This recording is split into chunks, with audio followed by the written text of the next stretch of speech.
我是王敏生，北海香格里拉大酒店中舱行政总厨。北海盛产海鲜和海盐，盐花煎鲳鱼就是这2种食材的绝妙组合。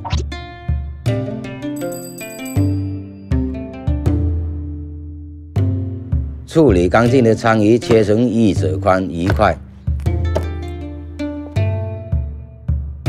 用布吸干水分。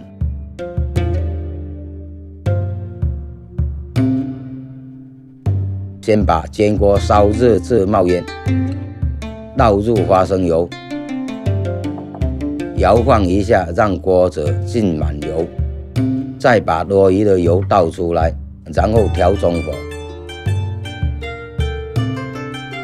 用底油煎鲳鱼，一定要把锅子烧烫，这样才能让鱼的表面香脆不沾底，让鱼肉更多汁。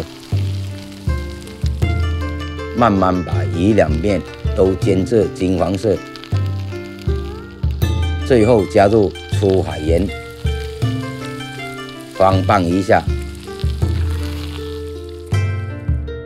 外脆内嫩，咸中带鲜的盐花煎鲳鱼就这样做好了。